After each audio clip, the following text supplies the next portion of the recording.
Masuk mana tadi? Tadi itu pikirannya Pak Haji kan terbatas karena waktu gemura ini. Ternyata Allah kasih. Nah itu. Allah kasih. Bisa bertanya. Di luar dari kemauannya Pak Haji kan. Iya. Nah, iya. Jawabannya kubur itu seperti itu. Jadi apa yang diceritakan Pak Haji tadi, manusia itu memang dibikin oleh Allah itu tempatnya keliru dan salah. Kita tidak akan keliru dan salah. Wa khairul khata'in at-tawwabun. Orang yang mau kembali, tobat itu artinya kembali kepada Allah. Relnya itu perintah, relnya itu larangan. Nah, itulah tadi Quran. Niatnya Pak Haji tadi bagus sekali. Pertama kali Pak Haji itu akan ngajak saya ke tempat yang beliau. Yang kedua ke Masjid Agung. Itu yang sebenarnya saya sore hari ini kalah. Karena amanat beliau tadi itu saya analogkan dengan kepala, tangan, kaki. Itu karena beliau hadir di sini. Yang Pak Haji ingin ajak ke sana tadi, beliau hadir di sini. Ya, mempertanyakan. Kalau Pak Haji itu bertanya, orang masuk kubur itu kan melalui mati dulu kan? Iya. Nah, oke. Sekarang Pak Haji pernahkah merasakan mati itu kayak apa? Belum. Nah, di situ salahnya. Pak Haji tadi cerita alam ruh. Dari alam ruh menuju ke alam rahim. Dari alam rahim ke alam dunia. Dari alam dunia ke alam kubur. Saya tanya sekarang, ketika Pak Haji itu keluar dari alam rahim menuju ke alam dunia ini, Pak Haji itu lahir atau mati? Hidup atau mati? Tidak tahu, saya jawab. Kita di dunia ini kan? Kita di dunia ini mati. Kan keluar dari satu alam menuju ke alam berikutnya.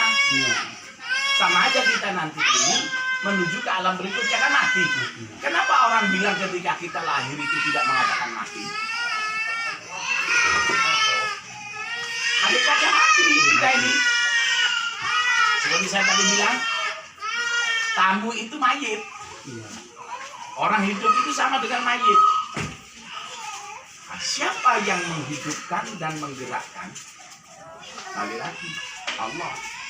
Sama nanti di alam kubur itu siapa yang menggerakkan dan menghidupkan lagi? Allah. Kenapa kita ini kok tidak pernah mengatakan yang menghidupkan dan mematikan kita? Allah. Itulah asbabnya orang itu dirundung malang.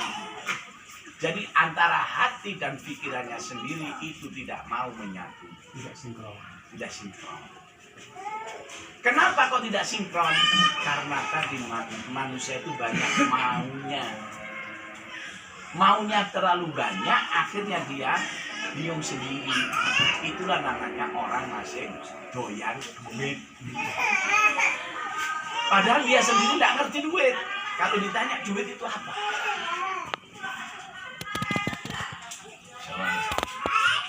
Duit itu adalah kertas merah yang dikasih gambar Pak Karno.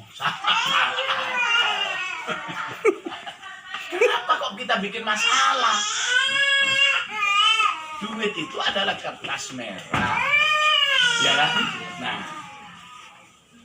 Anda mesti bertanya, apakah setiap kertas merah itu akan membuat masalah? Tidak. Sebenarnya ada apa dengan kertas merah yang digambari Pak Karno, digambari Pak Harto ini, ada apa masalahnya? Karena kertas merah yang dikasih gambar Pak Karno dan dikasih gambar Harto ini adalah amanat. Siapa yang memberi amanat? Allah kepada Rasulnya, Allah kepada para kekasih, para wali. Sampai tahu kertas ini dibikin dari bahan apa kok bisa membuat masalah? Tentunya bukan sembarang kertas. Itulah beliau Syekh Yusuf yang sekarang ada di sini. Syekh Yusuf itulah Beliau yang membedah Afrika Selatan. Beliau tanam itu pisang. Seratnya inilah yang dipakai bahan baku untuk bikin kertas, bahannya uang. Itulah yang kamu cari. Ketemu dengan orang Bais itu, ini jawabannya. Sambil lawang. Ini jawabannya. Nah, apakah beliau itu mewariskan tanaman pisang itu untuk anak cucunya di Indonesia? Iya. Kenapa kok tidak ditanam di Indonesia, kok ditanam di Afrika? Itu jawabannya. Karena di Sambil Lawang itu makomnya di sana, Situ. Di mana teman Lawang? di Banten, Banten. di Sawargo. Di Madura juga ada. Kalian Makamnya. makanya saya Yusuf itu di Sulawesi ada. Itu ada. Kita lagi ada. Dah. Ya kan? Nah, Nah, kenapa kita tidak kembali kepada tuntunannya? benar. Kok kertas bermasalah ini ternyata yang berjasa siapa? Waliullah. Maka di dalam hidup itu ada tuntunan 3. Kamu jangan lupa dengan leluhur kamu. Yang kedua, kau jangan sampai meninggalkan ulama. Yang ketiga, kau jangan tinggalkan mujahadah. Kenapa kamu sampai ke Papua Nugini? Nah, itu. Karena ada perjalanan siri yang pernah saya tanam di dalam dirimu. Itulah gurumu, namanya Syekh Sulaiman Sumba. Yang beliau bekerja keras mati-matian untuk bikin pagar yang kuat supaya tidak menghilangkan Irian Jaya. Beliau ngajar bahasa Indonesia di Papua Nugini. Sekarang jadi guru dulu. Itu guru saya yang menerangkan what is money. Nah, enggak. Ingat dong. Ingat dong. Nah, itu saya Yusuf. Saya Yusuf. Jangan lupa kamu. Karena mata uang Indonesia beliau yang pegang. Juklaknya Indonesia itu sebenarnya gitu. Saya Yusuf. Orang Makassar. Lah kok ada di Jawa? Nah, tadi Lah kok ada di Madura? suka ada di Banten. Lah kok ada di Muara Enim? Nah, itulah alam kubur. Jadi alam kubur itu nanti kalau kita ini mau berpegang teguh dengan tuntunan beliau tadi, kita tidak lupa dengan jasanya para ulama tadi itu. Kita tidak pernah meninggalkan ulama, kita tidak pernah meninggalkan mujahadah seperti yang beliau lakukan itu yang tua-tua ini. Ini rahasianya. Kenapa beliau bilang dikasih awet? Karena perjalanannya safir tajid iwadan amman tufariku pansofaina dari dalaisi bin nasab. Kamu sekarang ini generasi muda mempersiapkan apa saja? Mempersiapkan amal soleh. Kalau kamu mempersiapkan amal soleh, esok ketika saatnya kamu akan mendapatkan ganti dari apa yang kau siapkan sekarang. Disitulah ada kalimat berjasalah, jangan minta jasa.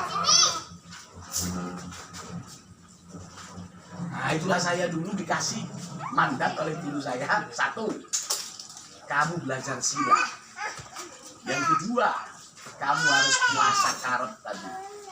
Jadi kalau kamu pengen sekarang ini kaya, nggak boleh punya rekening seperti ayah. Berani apa enggak? Puasanya berat, bukan puasa lapar. Itulah tuntunannya hari Senin dan hari Kamis. Hari Senin itu Allah menciptakan 7 hari. Hari Senin itu adalah awal bekerja manusia. Hari Kamis mengumpulkan laporannya. Hari Kamis dilaporkan, hari Jumat istirahat karena sudah selesai pekerjaan. Maka hari Kamis itu tugas kita kontrol diri. Berjalan ke Jawa, kamu mesti harus istirahat. Istirahat itu namanya tafakkur dan tadabbur. Tafakkur yang utama adalah jadikanlah Al-Quran itu sebagai hudan, petunjuk, syifaan, obatnya hidup, rahmat. Yang kau cari hanya satu, betul, rahmatnya Allah. Wah, ini kalau saya bunyikan gak jadi khutbah nikah kan? Tapi nyambung. Karena perjalanan saya selama sebulan berapa ini. ini? Mahal bayarannya itu. Bukan bonus kan tahu. Makanya wani pilih. Iya. Besar jarang kan ini tasawuf perjalanan. Itu masalahnya. Inilah namanya alam kubur. Jadi kita ini dibimbing oleh para leluhur. Leluhur itu di mana? Ayo. Maka kita ini di alam kubur. Alasannya. Jadi kita lahir ini mati. Kita nanti menuju kematian lagi. Kita punya rumah sementara ini, rumah dipinjami. Iya, Bang lewat. itu kan sini. Penaulan itu bahwa kita dikubur kan aja terang. Terang. Itu yang Itu kalau kamu ngerti, pengen ngerti alam kubur tadi, masuk ke langkah keempat, namanya tanzil. Dan syifa, rahmah, tanzil. Kalau kamu tahu adab kubur, nggak mau makan ya. itu gitu. Iya. Nggak mau makan lagi kamu. Iya. Wah. Terjawab lagi? Iya. Alhamdulillah ini saya kenal. Lagi aku orang sering agama. Sedangkan di sekolah gimana di hadis atau Quran bahwa satu hari di akhirat itu 1000 tahun di dunia. Bayangkan. Sedangkan orang dari yang nabi-nabi ada meninggal itu dikubur sekarang. Pada ada alam tahun meninggal itu masih. Nah sudah ini baru ke alam kehancuran kiamat tadi. Baru kiamat nanti ada mizan apa istilahnya, ada hisab. Baru sirot, baru neraka itu surga. Jauh kita Masih panjang. Masih panjang. Kalau 5 hari baru 5.000 tahun lagi kan. Nah itu kita mau Panjang. Tapi kalau kita lu masuk ke surga, cuma dia dihantam di kubur ini. Ini yang kita persiapkan supaya jangan kita kena dihantam di kubur. Tapi tak baca. Kecil kita dosa kita penuh. Itu yang begini. Kenapa dia? Yang kita nggak remeh waktu kubur itu kan. Itu rahasianya. Jadi kamu sendiri itu perang antara akalmu dengan hatimu. Bagaimana supaya akalmu dengan hatimu tidak perang? Itulah gambarannya Israel dengan Palestina. Itu nanti yang bisa mendamaikan orang Indonesia.